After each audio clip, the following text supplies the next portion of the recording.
Good morning to Ms. Lovedeep and my fellow colleagues. My name is Priya Motilal and I would like to present to you my assignment, Finance for Strategic Managers, Task 1, Financial Data and Strategic Decision Making. Our assignment was based around Samsung PLC, which is a world-renowned global company that deals with innovative products and technologies. Samsung was founded in South Korea in 1939. Their vision is to inspire the world and create the future. Their mission is to inspire the world with innovative technologies, products and design that enrich people's lives and contribute to social prosperity by creating a new future. They also have other strategies that they've implemented, one of it being Planet First, where they strive for a sustainable environment. So eco-friendly solutions to their products and their designs. Samsung's vision of 2020 is to achieve a revenue of over $400 billion. And also would like to be classified among the top 5 brands by the end of 2020. Samsung's long-term growth, like any other global company, they want to strive to be top. In Samsung's case, top 5. So I'm going to look at financial ratios and financial data points that will determine the financial position of any company. Business strategy outlines the path to potentially pursue to ensure that organizational objectives are accomplished. Managers would like to guide their subordinates so that everyone works coherently to achieve organization goals. The main purpose of an effective business strategy is to maintain efficient operations, resulting in maximizing opportunities, optimum use of strengths and resources. You want to maximize profitability. You want to maximize productivity as well. Financial data point analysis is critical to strategic planning and assist in decision making of goals, performances, and resources.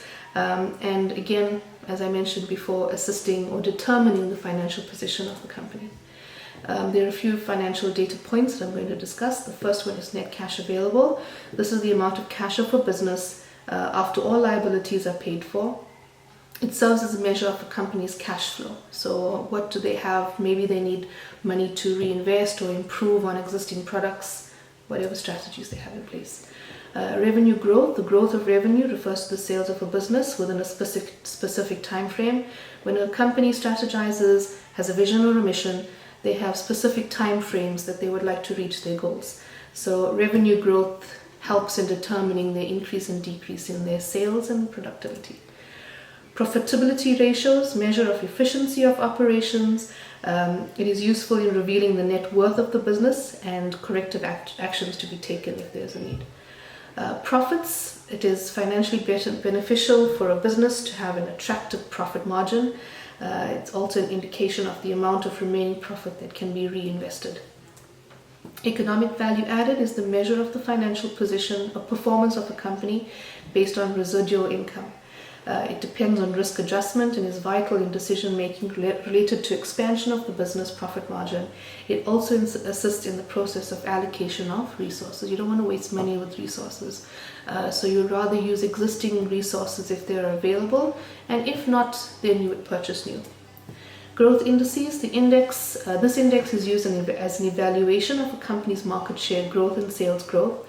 Ideally, business management will focus on minimizing borrowing. You want to minimize any kind of debt and maximizing cash flow and profitability.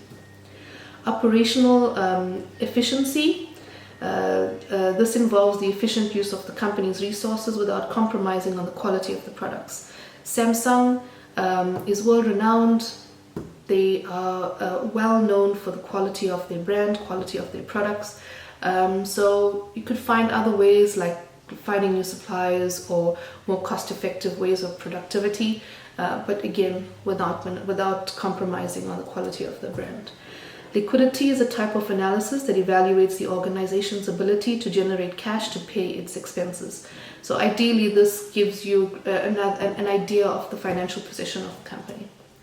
Capital efficiency and solvency. Capital efficiency refers to the return that the business's operations are generating for the investors.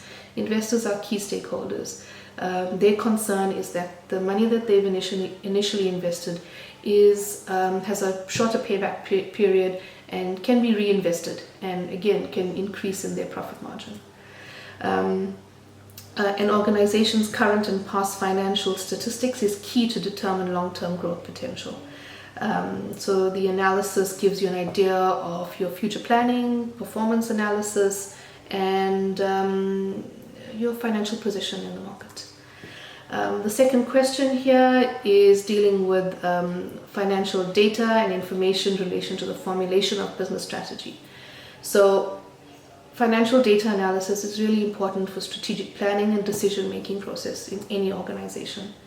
The strategic planning process assists in providing a realistic framework of the level of competency of a business. So in other words, the financial position, the performance, productivity, operational efficiency, and it gives a clear indication of allocation of resources as well.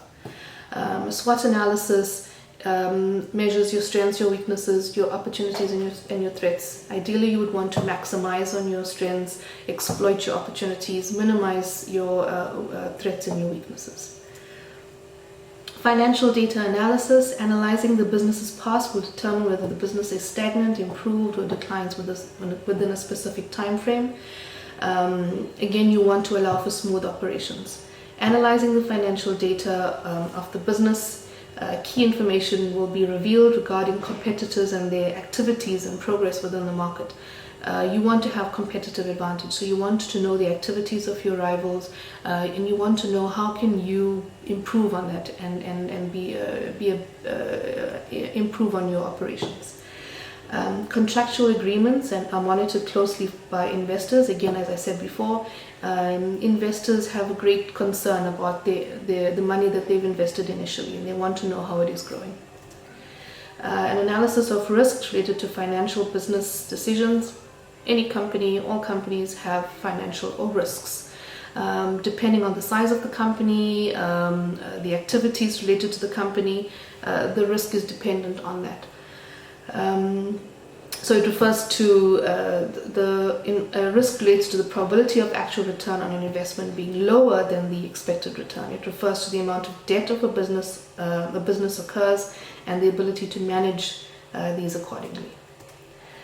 Risk analysis, managers identify potential risks and methods adopted to manage these related problems by initiating strategic business projects. In risk analysis, there's three things. You identify the threat. You want to know what the threat is, what the risk is. You need to estimate the risk, so identifying the value of the risk and managing the risk. When you identify the value of the risk, you know what projects to put in place to manage it. So depending on the level of the risk, it needs to be managed accordingly. Financial risks are generally high priority risks and is usually caused by changes in the market.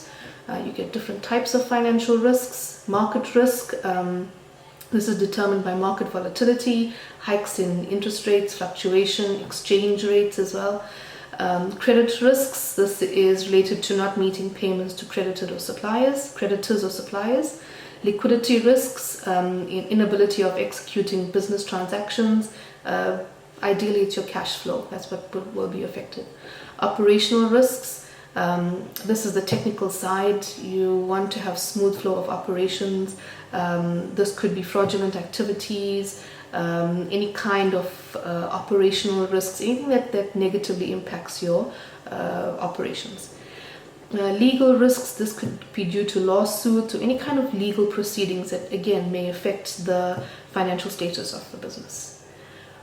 Financial risk management. With financial risk management, managers need to regularly reassess risks and diversify income sources. You want to maximize productivity. The third question is a review of capital budgeting. Capital budgeting assists with decision making with respect to investments involved, such as land, building, machinery, projects, any kind of new projects as well. These are techniques that are followed to review your budgeting, how much of money you have left over to reinvest. There are a few techniques for capital budgeting. One of them is payback period. This is the recovery time for the initial investment. You want your payback period to be a shorter period. So that's the remaining time of the business, the time frame of the business. You can reinvest into new projects or improve on existing projects. Accounting rate of return is the ratio between average income of investments and initial investments. This depends on profit and includes a subjective accounting estimate of depreciation. The drawback of this technique is that it may easily misidentify the best investment alternatives and therefore may be used cautiously. Net present value method of an investment is the present value of a cash inflow from a project less present value of cash outflows. A positive net present value is accepted, a negative one is rejected. If it is a zero net present value, it means that there's zero surplus for the owners. So this decision has to be made whether you want to accept or reject. Internal rate of return. This technique uses the time value of money and is expressed in percentage form. It's also a discounted rate and it leads to a net present value of zero. This is a trial and error approach. Capital budgeting, again, like I said before, it depends on the size and the nature of the business, the type of investment, and it assists in decision making whether it's a viable project or not. For businesses like Samsung PLC, key indicators like these financial data points are used to strengthen the long-term growth potential and increase the financial position of the company. Thank you.